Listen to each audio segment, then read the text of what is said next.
So, good morning everyone. Before we start our class for today, may I request everyone to please stand so we will have our opening prayer. And now, before we continue to our lesson for today, I am requesting to all of you when I am discussing in front of you, please pay attention, sit properly, and do not talking with your seatmate. And when you have an question, please raise your hand. And if you want to go in the comfort room, you may raise your hand also. So am I clear, class? Okay, very good. And now, before we continue, I will show you a picture and you are going to figure out or identify what is in the picture. So, did you see what is in the picture, class? Very good. So, because I show you a picture, did you have already did you have an idea already what is our topic for today, class? Okay, very good. So, our topic for today is methods of fish culture. Methods of fish culture is fish culture or aquaculture involves various methods tailored to different environments, species, and production goals. So, fish culture have number one. The number one of the fish methods is pond culture. A pond culture is a fish were raised in a natural or artificial pond. So, number three, we have a cage culture. A cage culture is a fish were confined in a floating cages or enclosed in natural water bodies like lakes, rivers, and oceans. So, in number three, we have, and also in number three, we have a circulating aquaculture system, or shall we say a RAS. Where fish is raised in tanks where water is continuously filtered and recirculated. Number four, we have integrated multi-trophic aquaculture or IMTA. IMTA is a combines with cultivation of different species. Like for example, different species like shells and seaweeds and fish were placed in a certain area. And number five, we have flow-through system. A flow-through system is a water flows continuously through tanks or raceways. Next is number 6. The number 6, rice fish culture.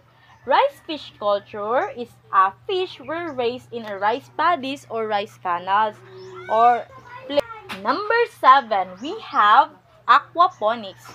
When we say aquaponics, it is a combined fish farming or aquaculture and hydroponics with hydroponics or a growing plants in a water. When we say growing plants in a water, we can water. One of the example of that is a water lily and many more. There's a lot of plants growing in a water, but I can't remember them.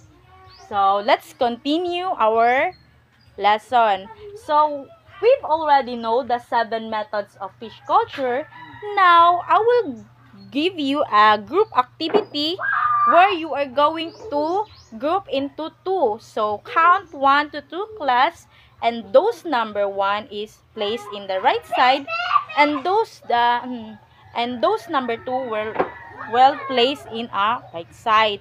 So that I will give you this paper and this paper, this more the activity 1. So the activity 1 is going that you are the activity 1 is you are going to identify what is in the picture. You are going to indicate the name of the picture. So I will give this to you, class, the group 1, and this is the number 2. You are done with the activity 1. I will give you another activity which is also a group activity.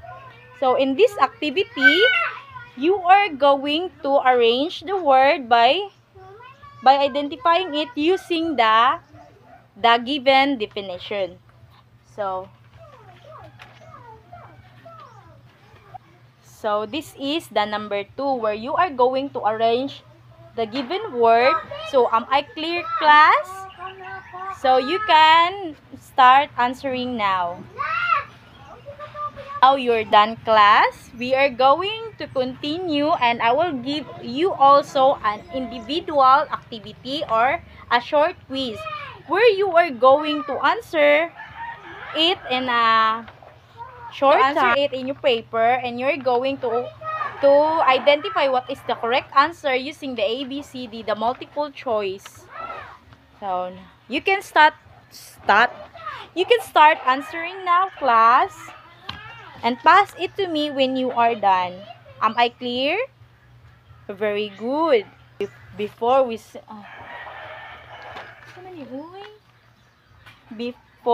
end our class today, I will give you an assignment and you may pass it to me tomorrow. Okay. Please stand, class, for we were having an prayer. Okay, class. Before we say goodbye, please pick up some piece of paper and you may go now. Goodbye and God bless.